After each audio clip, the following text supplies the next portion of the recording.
When you walk past like a historic building that's being renovated, there are usually two ways the crew can go about it. Right? You can just slap on a fresh coat of paint, maybe patch up a few superficial cracks with some spackle and, call it a day. Or they can strip the entire structure down to the studs. Oh, yeah, the full tear down. Exactly. Reinforce the concrete foundation, completely rebuild the load-bearing walls. I mean, one looks good from the sidewalk for a few months, right? Yeah, but the other ensures the building actually stands against the elements for like another century. Yes. And welcome to today's custom-tailored deep dive, where we are entirely focused on that structural work. I have to say, the stack of sources you provided for us today is incredibly eclectic, but honestly fascinating. It really is a wild mix. Right. We've got intense medical literature on menopausal skin biology. We have advanced cosmetic laser safety protocols, and a totally unrelated deep dive into an autonomous AI agent for hacking the UK visa job market. Yeah, on paper, human biology, cosmetic physics, and, corporate software architecture seem completely worlds apart. Totally. But there is a massive thematic through line here, which is bypassing the superficial to get structural results. Exactly. Humans are notoriously biased toward the quick, superficial fix. Taking a pill that promises instant results or slathering on a luxury cream, it feels productive. Oh, for sure. But structural work is intense. It requires disruption, it requires downtime, and literally tearing things down to build them back stronger. And whether you are trying to rebuild a depleted collagen matrix or bypass the automated auto-reject filters of corporate job portals, you are clearly someone seeking advanced, targeted tools to navigate complex life transitions. So, okay, let's unpack this. I love that. We're officially ditching the snake oil creams and the manual job hunting today. We're replacing them with medical-grade lasers and cloud-based AI. Let's start with the biological foundation, specifically those profound structural changes in skin and hair during menopause. Right. The clinical data from MDPI and the European Medical Journal gives us this really stark look at what happens when the body's master regulators like estrogen just suddenly drop. Because usually, the public conversation around menopause just starts and stops with hot flashes, right? Yeah, the vasomotor symptoms, the night sweats. But the skin itself is actually this massive endocrine organ. It is highly active and packed with estrogen receptors. Wow, I never really thought of skin as an endocrine organ. Most people don't. But when systemic estrogen levels plummet, the extracellular matrix in the skin literally begins to collapse. Think of estrogen as the master scaffolding crew of a building. When they clock out, the structure literally sags. The statistics on this are just staggering. Women can lose approximately 30% of their cutaneous collagen in just the first 5 years post-menopause. 30%. Just gone. In half a decade. That's a third of the skin's structural integrity. And then after that initial 5-year free fall, it settles into this continued 2.1% annual drop. Man, that is brutal. So what is actually happening on a cellular level there? So the fibroblasts are essentially these little biological worker bees in the dermis, and they spin fresh collagen and elastin threads. But estrogen is the chemical signal that keeps them awake and working. Oh, got it. When estrogen drops, the signal goes silent, the fibroblasts basically go dormant, and the entire collagen production line just shuts down. So what does this all mean for HRT, like hormone replacement therapy? Is it basically rehiring the crew? If we connect this to the bigger picture, HRT isn't just about stopping hot flashes. It's about reversing deep tissue atrophy. At a cellular level, systemic HRT acts as a profound internal structural fix. So it actually turns the factory back on. Exactly. Clinical trials show that when those estrogen receptors are restimulated, fibroblasts resume collagen synthesis. One study noted that dermal thickness can increase by up to 30% after just a year of consistent HRT. That is incredible. And it's not just collagen either, right? The sources talked a lot about hyaluronic acid. Yes, estrogen drives the production of hyaluronic acid and glycosaminoglycans. These are crucial because they're hygroscopic. They hold up to 1,000 times their weight in water. Right, which gives young skin that bouncy, plump feeling. Exactly. Without estrogen driving those moisture-binding molecules, you get severe dryness, deep wrinkling, and the skin barrier just fails. And this structural loss isn't just confined to the face. The medical literature points out how this collapse hits the hair follicles too.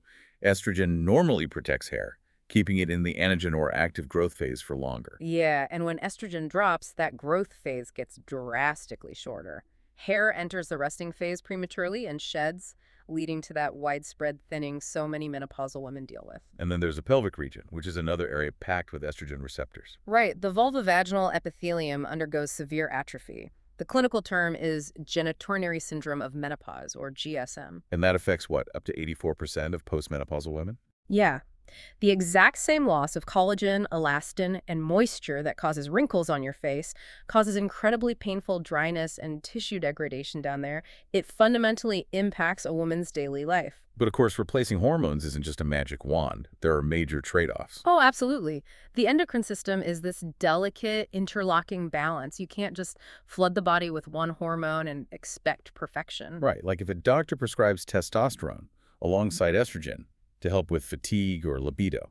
That relative androgen excess can trigger some wild side effects.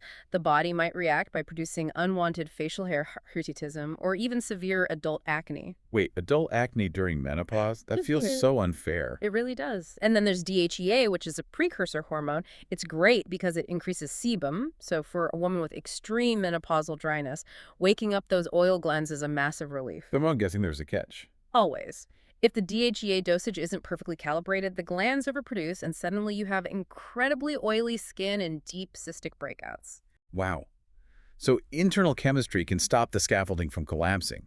But what if the building has already sustained, like, massive permanent damage? Right, systemic hormones won't fix a decades-old, deeply pitted acne scar. For that, you have to look outside the body. Which brings us to the second part of our stack, transitioning from internal hormonal interventions to external structural interventions.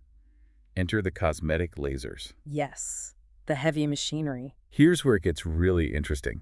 When topical creams fail to fix those deep issues, lasers basically bypass the surface to force the body to heal itself.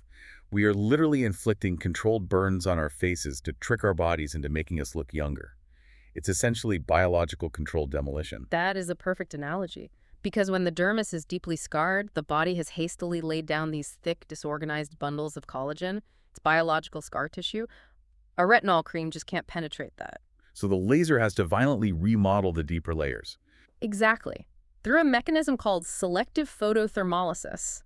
The laser creates microscopic columns of thermal damage. These micro-injuries deepen the dermis. And the immune system just freaks out. Total panic mode. It perceives this heat as a life-threatening wound, so it floods the area with white blood cells and fresh fibroblasts to scavenge the old scar tissue and lay down perfectly organized, youthful collagen. But wait, how do we not just create a bigger scar by burning the face? Because of the grid geometry, modern fractional lasers fire in a pixelated grid. They leave healthy, undamaged tissue completely intact around every single microscopic wound.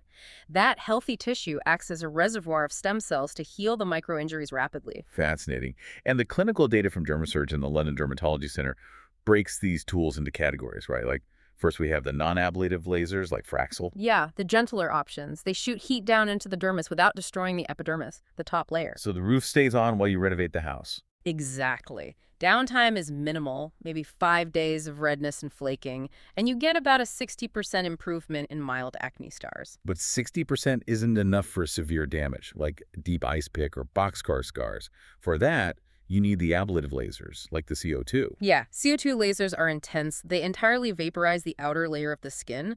The epidermis is just gone. Whoa. So what is the downtime on that? The clinical data indicates a minimum of 14 days of social downtime. We're talking severe redness, massive swelling, and literal peeling off of the entire facial skin. You essentially look like a burn victim for 2 weeks. You really do.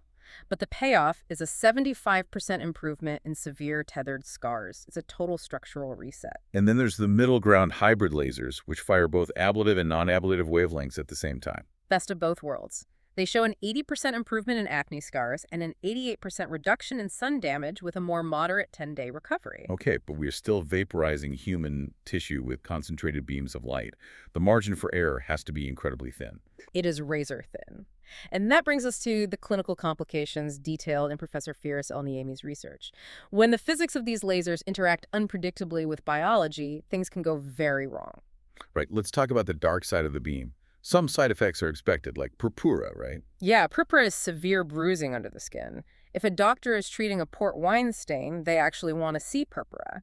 It means the laser successfully boiled and ruptured the abnormal blood vessels, which the body will then clear away. Okay, but what about the bizarre complications, like paradoxical hypertrichosis? Wait, how can a laser designed to destroy hair follicles end up growing thicker hair? That sounds like a cruel cosmic joke. It really does. Yeah. But what's fascinating here is the mechanism of photobiostimulation.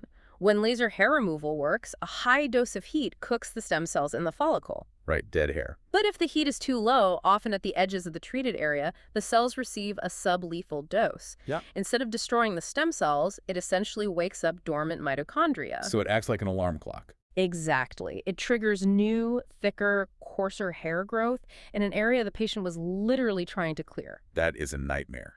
But the major complications are even worse. The research talks about permanent scarring and indentations from something called bulk heating. Right. If the heat penetrates too deeply, it bypasses the dermis and hits the subcutaneous fat layer. Oh no. Yeah, subcutaneous fat necrosis. The laser melts the fat pads beneath the skin, and fat doesn't regenerate like collagen does. So you're just left with a permanent sunken crater in your face. Exactly. It can only be fixed with surgical grafting or constant filler. That is terrifying. Mm. And then there are the viral infections. Because if a CO2 laser vaporizes your epidermis, you have no armor left. None. The entire face is exposed. The most feared complication is the reactivation of HSV, the herpes simplex virus. The cold sore virus. Yeah, which most adults carry dormantly. The extreme trauma and heat of the laser shock the virus awake. And because the skin barrier is gone, the infection disseminates rapidly across the entire raw face. Wait, so instead of one cold sore, your whole face is covered? Yes. And it destroys the delicate, newly forming collagen, causing severe, permanent ice pick scarring everywhere. The procedure meant to fix scars creates irreversible ones. Unbelievable. Which explains why the British Medical Laser Association requires that strict core of knowledge safety syllabus. And why the British Cosmetic Dermatology Group mandates serious mentorships. You can't just push a button on a machine. You have to understand the physics of light and human wound healing. Bypassing the superficial layer requires a true structural expert. And, that logic destroying the dead surface layers to target the active mechanisms underneath, that applies to more than just our biology. Absolutely. Let's pivot to the final, seemingly completely unrelated source in our stack. Because just as fractional lasers bypass the skin surface to target the dermis, you, our listener, are researching a tool that bypasses the broken job board system to target the deep layers of corporate hiring. Yeah, we're moving from the architecture of the skin to the architecture of corporate bureaucracy, specifically the UK visa job market. The scale of the friction here is just insane. The data on the visa filter reality is eye-opening. Out of the 6 million companies in the UK, only about 120,000 hold the license to sponsor an international worker. But job boards like LinkedIn rarely filter accurately for that. Right. And companies use these applicant tracking systems, or ATS. When you hit submit, the ATS uses these blunt force Boolean logic gates. The worst one is that single checkbox. Will you now or in the future require sponsorship? The dreaded auto-reject checkbox. Exactly. If you check yes and they don't have a license, the algorithm executes an immediate automated rejection. A human never even sees your resume. It's a total automated blockade that wastes millions of hours of human potential. But the tool in the research, the NavCore engine, developed by Passion Projects, attacks this blockade. It's an anonymous AI agent, right? Yeah, it doesn't just scrape job boards, it completely bypasses them. It actively monitors the direct internal career portals of those specific 120,000 verified sponsor companies. It's reverse engineering the system. Totally. It autonomously creates user accounts on things like Workday, dynamically tailors the candidate CV for every single role, and fills out the complex forms itself. And it runs live on a secure cloud. This AI is exactly like the hybrid laser. It's micro-targeting specific companies with exact precision, bypassing the superficial gatekeepers. That's a great way to look at it. But the best feature, and arguably the most psychologically interesting, is the good news filter. Oh, I found this fascinating because the standard job hunt involves getting dozens of automated rejection emails a week, which just inflict pure psychological damage. Exactly. So the good news filter intercepts those automated rejections. It hides them from the user to prevent that burnout. You are only notified if you get an interview invite or a real message from a human. It acts like a digital anesthetic. Yes. The AI acts as the laser, and the good news filter acts like a topical numbing cream, protecting the user from the surface-level burn and fatigue of daily rejection emails. And this raises an important question about radical transparency. Just like the dermatology field is fighting unregulated, shady clinics, the immigration space is full of shady agencies charging desperate people thousands for fake promises. Absolutely. This tool shifts the power dynamics entirely back to the individual. It democratizes access to real structural results. So bringing this all together, whether you are looking at hormone replacement, laser resurfacing, or cloud-based AI job applications, you are drawn to highly advanced targeted solutions. Right, you're not interested in the cosmetic cover-up. No, you realize that a topical moisturizer won't replace a collapsed biological scaffold, and manually scrolling LinkedIn won't bypass a hard-coded ATS logic gate. Mastering these systems, knowing the difference between an ablative and a hybrid laser, or a regular job board and an autonomous AI agent, that makes you the CEO of your own biological and professional journey. You're taking supreme agency over these complex transitions. But it does leave us with a final, slightly provocative thought to chew on. We are willing to use controlled damage to trick our skin into producing youth, and we're using autonomous bots to trick corporate algorithms into seeing our resumes. We are successfully hacking biology and bureaucracy. Right. But what happens when these hacks become the new baseline? In a near future where everyone has perfectly laser-repaired skin and flawlessly AI-optimized job applications, what will it actually take to truly stand out? When the foundation is perfectly optimized for everyone, the architecture built on top of it has to rely on pure, unhackable human ingenuity. Beautifully said. When the foundation is finally secure, you have to decide what you're actually going to do with the house. Thanks for diving deep with us today.